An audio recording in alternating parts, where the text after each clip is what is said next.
Welcome to Buzzed and Baffled, the podcast where the wine is flowing and the stories are strange.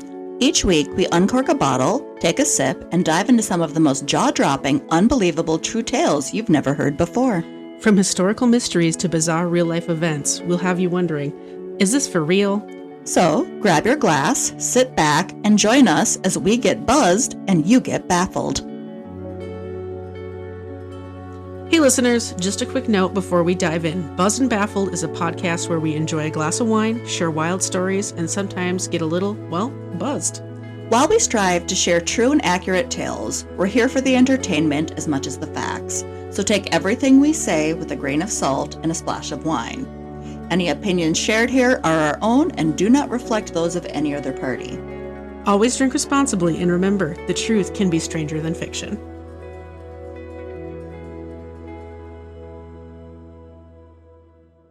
Hey everybody, we are back with another wonderful episode of Buzzed and Baffled. Yeah, Kyla's going to tell me a fascinating story. I don't know what it's about yet.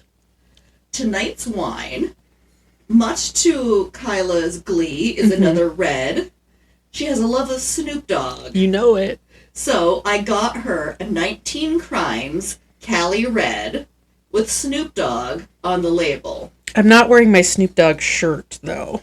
I feel like I probably should have put on for this occasion. I did get to distract you, though, so that David didn't get something he wanted today, so that's an extra win for me. Yeah, he just wanted some Zing Zang Bloody Mary mix, and I failed yet again to get him that. But I got to make sure that David's unhappy, so it's a win for me. So, 19 Crimes Cali Red tells the true story of rule breakers who beat the odds, overcame adversity, and went on to become folk heroes in their society. This spirit lives on today through innovators and culture creators like Cali's own Snoop Dogg. A leader in contemporary pop culture, Snoop embodies the timeless values of the 19 crime rogues who came before him. Nice. So, I haven't sipped on this one I yet. just took a sip, and it's very good. It's very juicy. Is it am I going to salivate when I drink this? It's really, really good, and this will go in my regular rotation.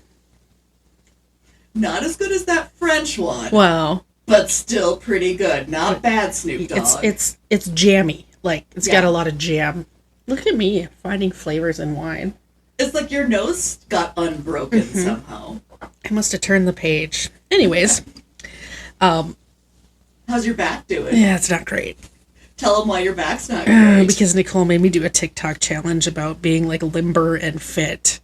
Which neither of us are either of but those you things. did it. I did. I just fell on my face. My ankle was stiff from running today, so it kind of locked up on me. Yeah, it was leg day today for me, and I also spent, like, an hour, like, bent picking weeds, so my back was already a little bit tight to begin with. So if you follow us on the TikToks, which you should, there is a video of Kyla biffing it. Yeah, it starts out with a nice shot of my legs. It's just good all around. That part got cut out, but I still have the video, so I am allowed to go back. So you're like, oh, just DM me, I'll send it over. Like, what's it worth to you? I also do want to mention, for those who are on our looking at our website, buzzandbaffled.net, we finally have some maps in our pod room where we record. So now we can actually give, not that we're big on facts on this podcast, but we can give a little bit more context to our geographical relations and if they actually make sense or not. So when I look, I can see, like, if the two towns in Texas are close to each other. Or if it's like an 18-hour drive apart, because we don't know. Or when I say smack dab in the middle of California, now you can have some visual cues to what that means. Like, that is not correct. Yeah. And these maps that I bought were much bigger than I thought they were, first of all. But they're two-sided. So one side is, and you can see this in the photo, one side is like, kind of like your traditional globe in your classroom where the water's blue and the countries are each a different color, so they pop. The other side is like a old-timey globe where everything's kind of like shades of beige. But I was like, I think so Nicole knows where the water is. We should probably pick the ones with the blue side and put those up. No, so. I will definitely maybe get confused about that, so we should have where it's color coordinated as it should be. Yeah. As I'm expecting. And I also just want to proudly state that our maps say Gulf of Mexico. Because that's what it's called. In very big letters. So Anywho, so Nicole, the only thing she knows about this is that it has something to do with Quakers, and I kind of only told her that because I was trying to describe why I didn't have like a specific wine for tonight, because the Quakers, at least in the story that I'm going to tell, abstain from alcohol. And you'll kind of figure out why when I get to the end of this. What you read on the Snoop Dogg wine is actually kind of fitting for this, so I guess we lucked out in that manner anyways. So we are, I'm going to be talking about the Public Universal Friend. That doesn't sound great. Like, I don't know what it is, but I don't think I like it. Is it like magic underwear? No, and I think I found out about this. I don't ever remember hearing about it on any other documentary or podcast or anything. I think I ended up in a Wikipedia click hole when I couldn't sleep one night, and I ended up on this page.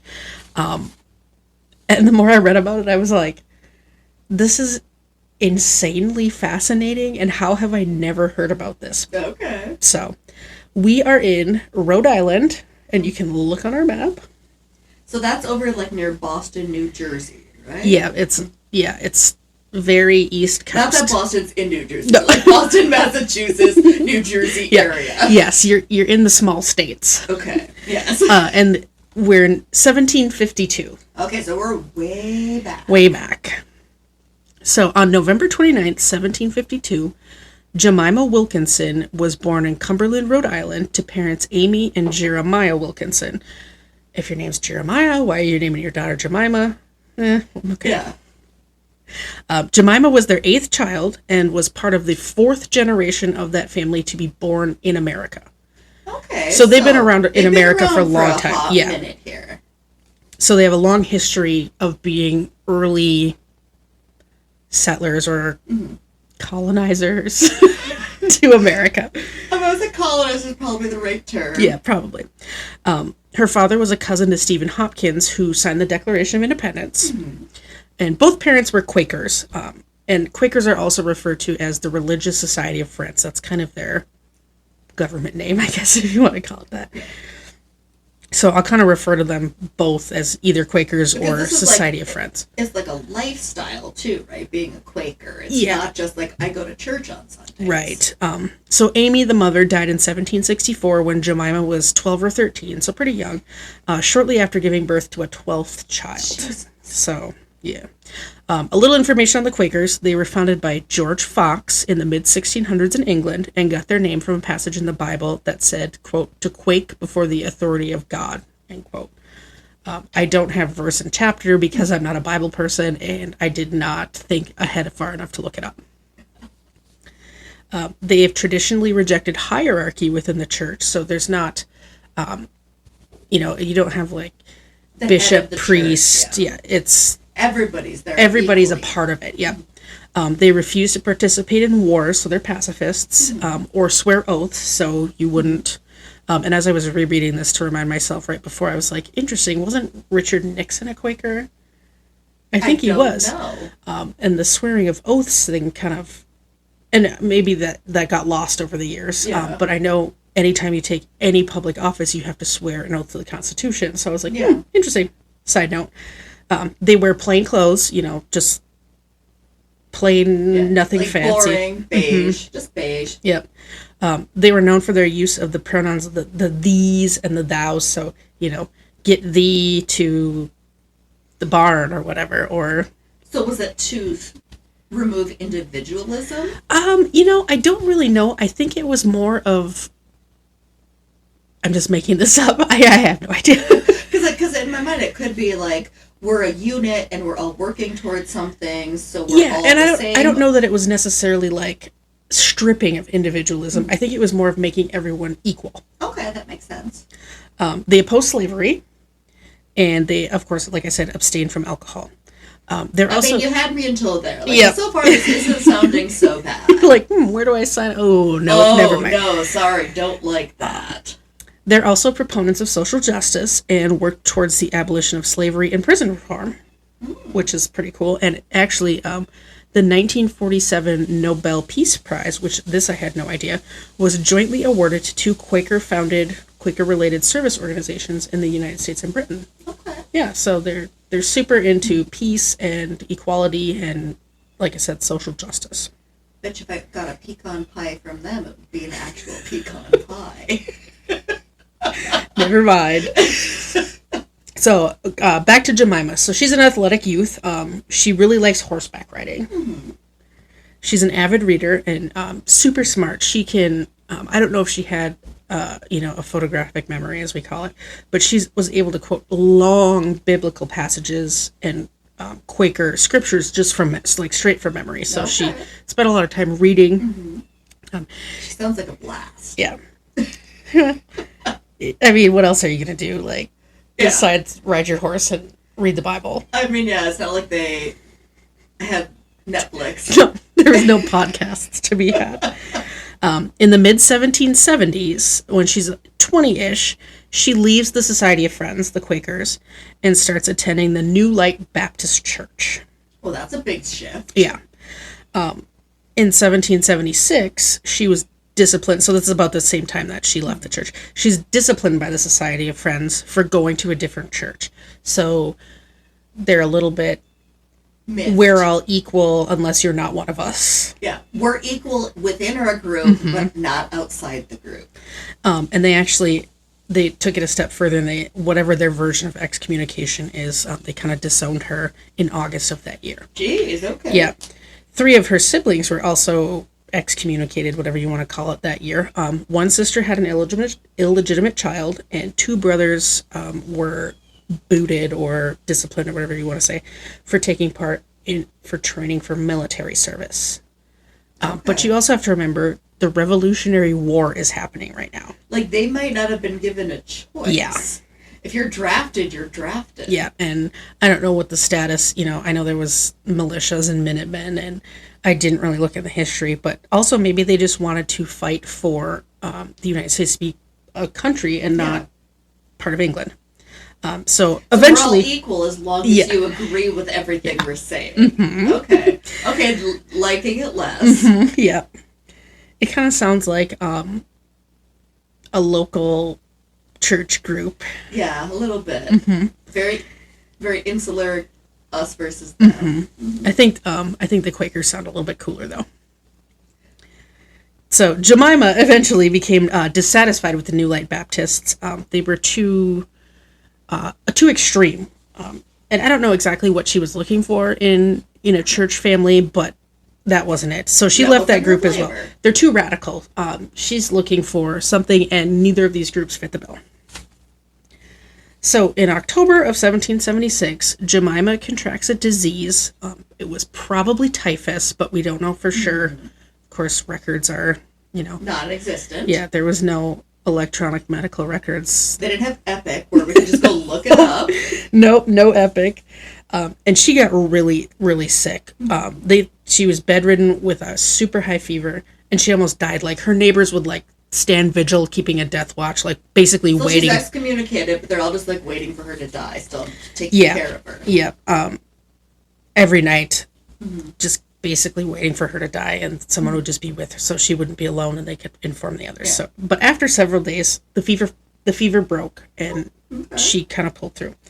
But from that time on, and there were some records which obviously isn't true, but more legend, is that she actually died and was brought back to life. We know that's not true. We know that can't happen. That can't happen. Maybe if they'd had a shock system where they could resuscitate her. But... And it's very possible that a doctor came in and the pulse was too faint. There was no modern medicine, so it's possible that they thought she died because their medicine was leeches. At this point. Yeah.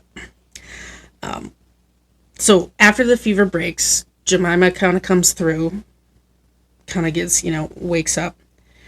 But from that time on, once she's overcome this illness, she refuses to answer to her name, Jemima Wilkinson, and would only respond to being called the Public Universal Friend, saying that Jemima had died and her soul ascended to heaven. And so from now... Was this a long game for Jemima to get back at them? To be I will raise the ante? So from now through the rest of my story, I'm going to refer to Jemima as the friend. Okay. The friend added that their body had been reanimated with the purpose of preaching the word of God. And the name Public Universal Friend, and since it's 1776, public is spelled Publick.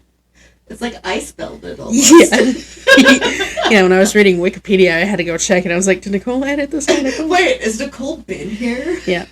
But the name Public Universal Friend came from the Quaker term public friend, which was used to describe those members who would travel between communities and preach. So kind of these traveling, not so much ministers, but kind of, they'd go town to town and some people would gather and see, in my mind, I'm remembering like when I was an undergrad, and I'm sure every university had the university God guy who just like stands in the middle of the square of campus and holds signs and screams. Yep. That's kind of what I'm picturing. Yeah, and the best thing you can do is just ignore him because he wants people to engage and cause a scene. Yeah.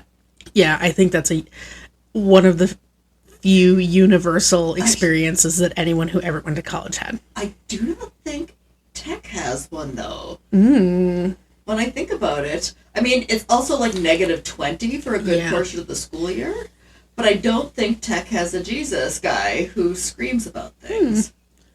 Maybe our listeners will let us know. Yeah, it's not something I've heard about, but maybe they just ignore him. So the friend also refused to identify as male or female and asked others to use non-gendered pronouns when referring to them. Okay, so, interesting. In that vein, I'm also going to use they them pronouns for our listeners. And if you don't like that, you can eat shit because this is my podcast and I get to do whatever I want. If you don't like it, suck it. Yep. Okay, so if someone asked the friend if they were male or female, which I think happened a lot because this was kind of a new and novel thing, and they're trying to goad and, poke, the friend would simply reply with, quote, "I am that I am," end quote. The friend dressed in androgynous clothing, so it kind of makes me think of, like, when you looked at a judge in an old history book. Yeah. So just, like, plain black, loose robes, like a judge or some type of religious figure. But it wasn't like a gendered. Nope. I wonder if this is the first documented non-binary person. Can you stop? No, you know I can't. The next time you think in your brain, I wonder if this is where this is going, just don't say it. Okay, I won't. I'll hold back. Just kidding. And then I'll be like, oh, that's what I was going to say. Stop guessing all my answers. Nicole ruins everything. Yeah, exactly. You're sort of there, but there's more to the story than that. And so the friend wore their hair short on top with ringlets in the back. And we'll post a picture on... Wait, this was a mullet? Yeah, it was kind of a mullet. May also have been the first documented mullet. Okay. I'll post a picture of... there's not many pictures of... there's no photos, but... It's a painting or a wood carving. Yeah, sure. and there's not many of them, and they all look pretty similar. So it's kind of looks like generic history book person.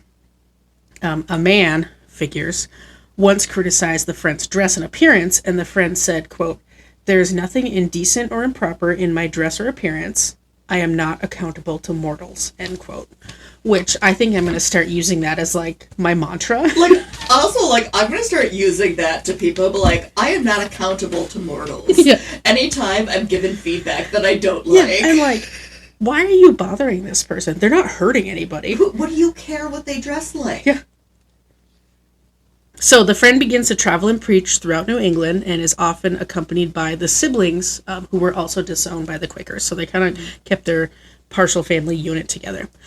Worship was initially held outdoors, and the friend did not use a Bible, instead quoting scripture from memory that they had learned when they were in their youth.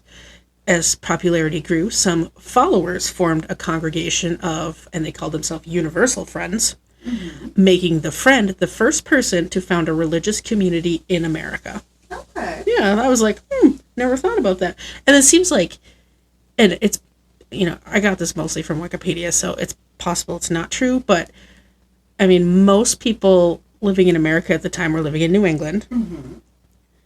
but it just seems like someone else would have done that. But I guess everyone else just brought their religion from England. Because they left England because they were getting persecuted. So this is kind of the first new.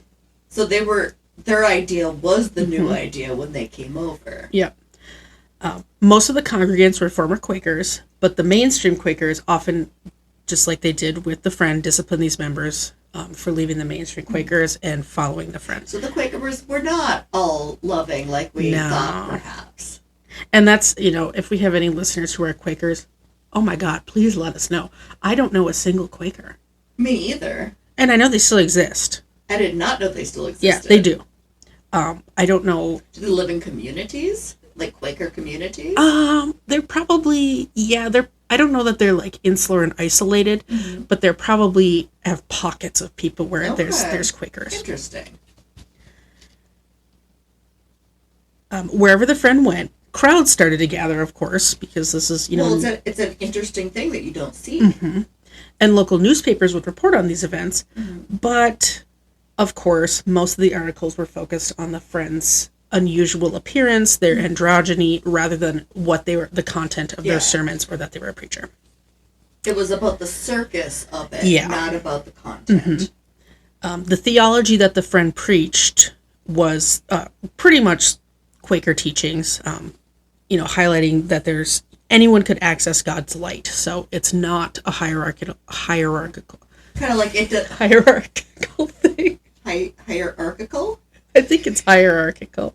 We need Leah. There's not a hierarchy. We need Leah to be like, what she means is.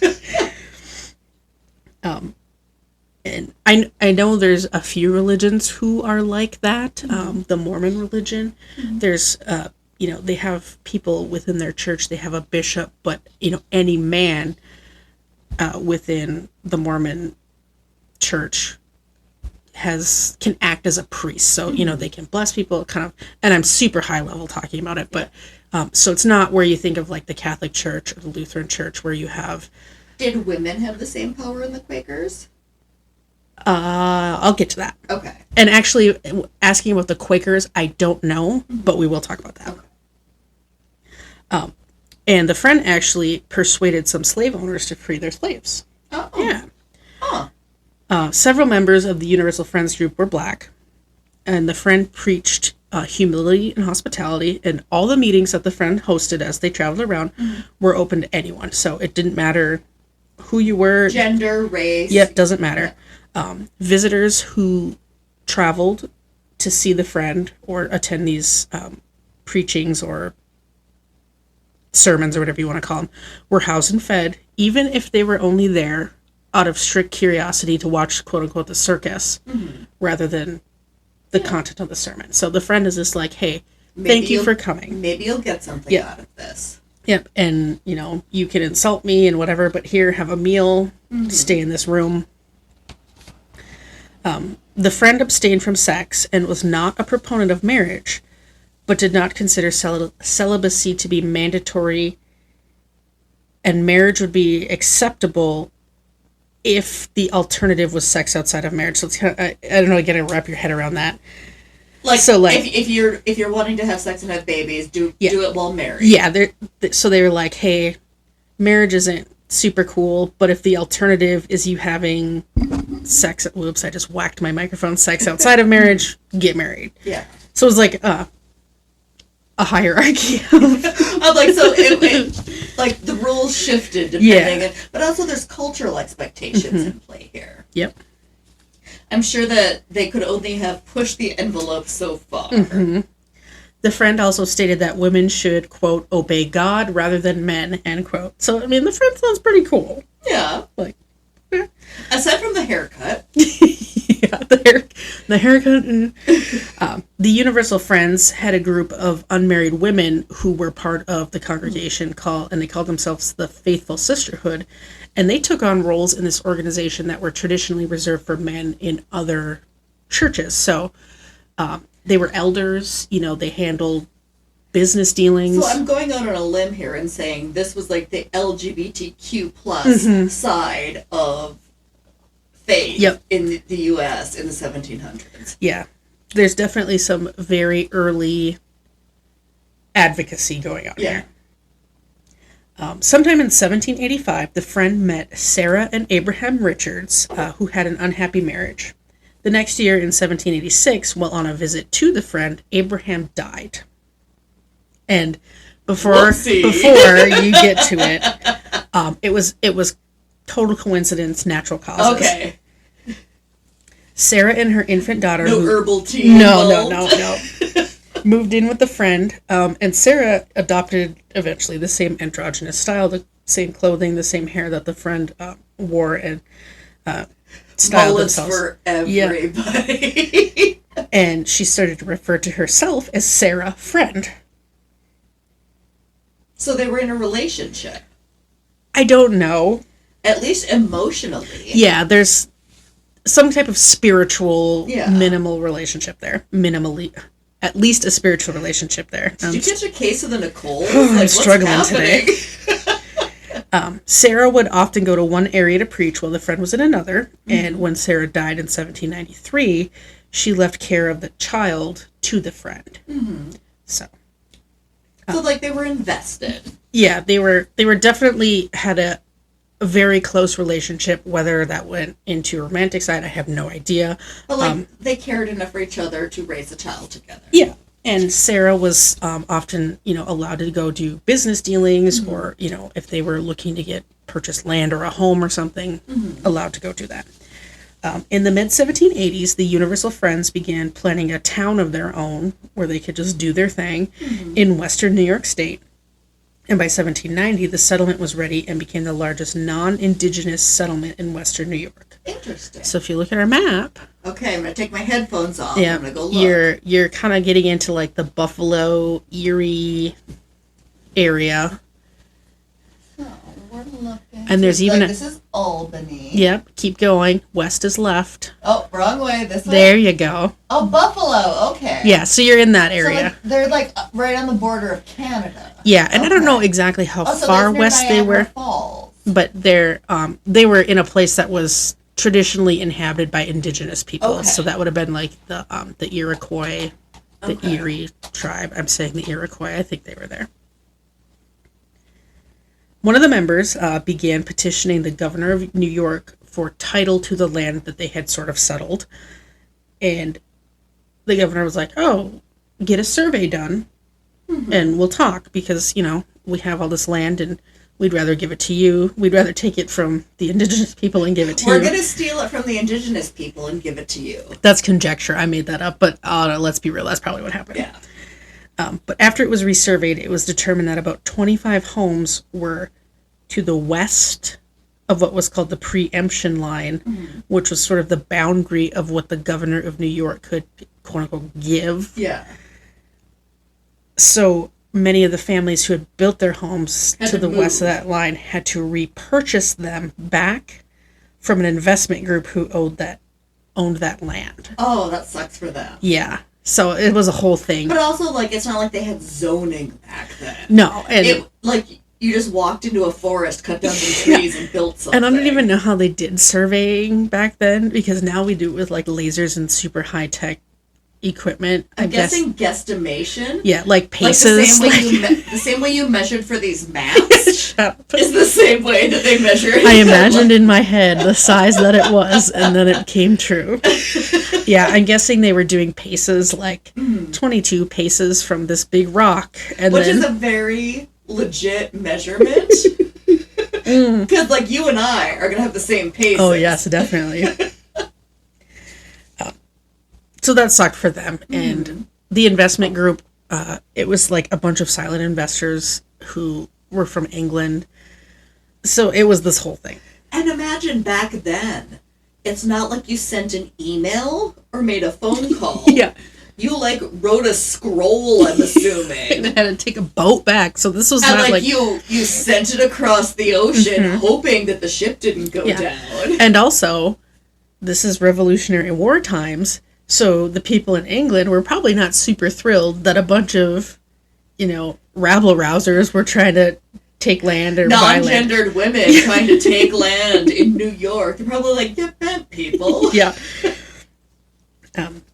So, in 1799, some disgruntled former followers, which I don't know why they were disgruntled. I think it was a lot to do with this land stuff. Or was it gender norms? Oh, no, I'm sorry, my next sentence tells me why they were disgruntled. Was it gender norms? Not so much. Okay. Well, probably. But they attempted to arrest the friend for blasphemy, which may have been motivated by the issues of the land ownership. I don't think blasphemy is a crime legally.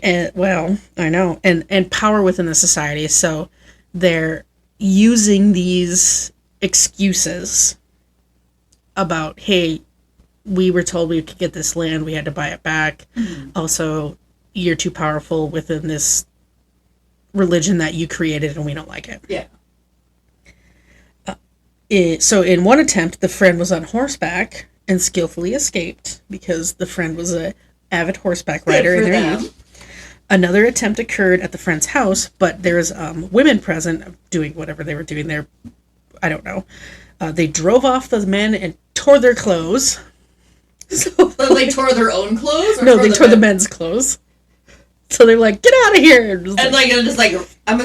Now I'm picturing them wearing like the frilly muffs that they wore, and these women just like tearing their handkerchiefs off. Yeah, and the men were like swooning with fear, like, oh my gosh, we have to retreat. We have to get away. Like a bunch of fops and dandies. Yeah, get powdered wigs. Get their painting couch ready because they're gonna go down for the count. A third attempt resulted in a doctor stating that the friend was too ill to be moved, and the doctor negotiated that the friend would appear in court once they had overcome whatever illness they had. I don't think they were actually ill. During that hearing, it was determined that the friend had, shocker to nobody, committed no crimes. Yeah. And the judge... Blasphemy is not a legal crime. Yeah, and the judge actually invited the friend to deliver a sermon to the people in the court hearing. And here's why you tell them why they suck. Yeah. So by 1816, the friend's health starts to decline, but they continue to preach. It's like they're getting pretty long in the tooth for this day and age. Yeah. The last sermon was given in November 1818, and the last preaching the friend did was in April 1819 at the funeral of one of their sisters. Mm. I don't know which one. There was 11 other kids. Yeah. The friend died on July 1st, 1819, and as the friend's followers aged and died, so too did the Universal Friends, and by the 1860s it had pretty much disappeared. So the Universal Friends, the Universal Friends, and it wasn't one of those things where someone came up as a successor or an heir to keep it going. Yeah, because I'm kind of surprised that that child didn't take on this role, but I do think that this person had a specific charisma needed because they were following them, not the ideals, I think. Yep. And so throughout history, many writers, shocker to nobody, have negatively portrayed the friend. One author named David Hudson wrote a scathing, very untrue biography of the friend, which was written in an attempt to influence a court case regarding land ownership by the society. So basically just like... Well, I have a bias and I'm trying to get my own needs met. So, and this is before libel. So they write this quote, this biography. Also, this is probably back when this is happening. Oh yeah, this is like this wasn't like 1970. No, this isn't. No, this wasn't some guy like on his typewriter in the 60s being like, you know what, I'm going to write a nasty article about. Yeah. No, this is concurrent with the times. No, it's the guy with his quill being like, hear thee, hear thee. I think you mean hear ye, hear ye. Well, no, because they were thee. Unfortunately, but not surprisingly, this biography was influential for a long time. Because they didn't know it for what it was. They're like, oh, here's an old-timey document. It must be true. Led to lies being perpetuated about the friend, in addition to everything else that the friend kind of had going against them, going against these gender norms, going against the religions of the time, and this, the male-dominated society. One of the things that was... It was published in a newspaper based on this biography that accused the friend of providing approval for one member of the religion to strangle another. And, that never happened. Yeah. They're just making up shit. Yeah. But fortunately for us, not so fortunately for the Friend because they're long gone, modern writers have taken on a much more truthful version of the Friend, who was an early advocate for women's rights and other social justice causes, and was an early American identifying as non-binary, and probably the first one, at least the first one, who is pretty well known, well, not well known, but has made its way into to modern society. Modern society. Yeah, because I'd be interested to know if they had those views prior to the illness, or if the illness... Because I'm imagining if you have a high fever for a long time, you're going to have long-term effects. And if that changed how they processed information. Or is it one of those things where you live your life one way and... You almost died, and you're like, fuck this noise. You're in high school, and your name is Joe, and then you go to college in a different state where nobody knows you, and now you want to go by Jose, or you're able to reinvent yourself. So was it the catalyst for that, or was it truly some type of religious awakening? Well, that's very interesting. Yeah. And perhaps we should send this to J.D. Vance. We'll probably get sent to the wall. We both know that when Gilead happens, I'm going to the wall. But after you read the Snoop thing, which I'm going to remind myself what it says, spirit lives on today through innovators and culture creators. Okay, that's the wrong sentence. Rule breakers who beat the odds, overcame adversity, and went on to become folk heroes in their society. Look at that. I picked the perfect line without even knowing it. I don't know that the public universal friend is a folk hero, but they're definitely someone who made waves in a positive way. Yeah. I mean, how many other people, and there's probably a few, but how many other people, especially people who were assigned female at birth, convinced slave owners to release their slaves? Well, and then this person did all of this without violence. Oh, or exactly. Bribing people. It was just they just slow and steady. They probably just sat down and had a reasonable conversation between people. And I didn't mention it in there, but I did read that a lot of the, not a lot, but some of the people in the religion were black, and those people were able to act as witnesses for the freeing, and I can't remember the name of it, but there's a certain type of paper or document that a slave owner would sign. Oh, yeah. Giving freedom. And then they have to basically carry those papers all the time to prove they're a free person. These black members... Because back then, they were 1/3 of a person. Yep. These black members of the religion were able to act as witnesses and sign off. The slave owner would sign, and then the black member could act as a witness on that document. Minority groups were very much supported here. Yep. And I think that's pretty cool. Well, way to go, they them. Yeah, friend. Public Universal Friend. Yeah. I don't know. Well, I do know why we never learned about this in school. I mean, and it is a blip in history. And during the Revolutionary War, there was a lot of stuff going on. But I think that's an important thing. I mean, even if you gloss over the non-binary stuff, I know that puts some people's undies in a bundle, which it shouldn't, because it doesn't affect you in any way whatsoever. Yep. But, the first person to found the first religious society in America, that's a big deal. Yeah. Especially because people came here to pursue religious freedom. Well, considering that J.D. Vance might get excommunicated from the Catholic Church, perhaps he needs to look into this. So that's the Public Universal Friend. Well, that's very interesting. And there was no murders. No, there wasn't. Nobody died in prison. Nope, needed a break from the murders. I mean, don't worry, I'll come back with some horrible stories going forward. But my next two stories are not great. It's just Jesus Christ. Yeah. Literally, it's about Jesus Christ. So, yeah, it's just that's a little thing that I don't think a lot of people know about. And I definitely encourage anyone to, look into it more. Yeah. There's a lot more than what I was able to just put in for the pod. But if anyone does know anything about Quakers, and if they do still live among us, I'd be interested to know, what does that look like today? I had to study and not so much study them in mortuary school, but we spent time going over each major religion. So, like, if you were to get someone that you're trying to prepare for burial, what you would have to do. Yeah, and we just kind of talked about, people of the Jewish faith do this. People of like, the Catholic faith some do this. faiths don't embalm and things like that. And probably somewhere, I think it's not in this room right now. I could probably pull it out if it was, but I think downstairs I still have my old textbook that has said, and we spent a lot of time on Christianity and all the different denominations within Christianity and how they vary. We know Mormons do one thing, Catholics do another. And I do remember talking about Quakers as well as, they have the church right next to the Mennonites? tire place. The Christian Science people. Oh, yeah. Yeah, and that's a very interesting topic. That's for an another entirely day. different ball of wax. Yeah, that was something, because that's not something I really knew about. But so I'm talking about it, Christian Science. I mean, they follow kind of the same things as the Quakers. They're very peaceful.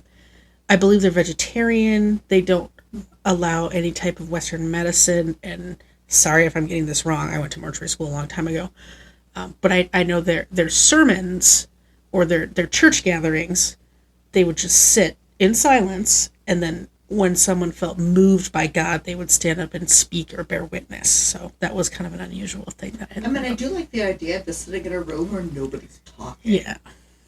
So, but that's my end of my spiel on religion. Okay, coming from the most religious person. So, we'll see you, same bat channel, same bat place, next time. Yeah, go to the website, buzzandbaffled.net. Take a quick look at a picture of the Public Universal Friend. Look at the mullet. I'm sure Nicole's going to put up some really good photos of us, photoshopped onto some... Oh, yeah. You should put us on, like, the Quaker Oats guy.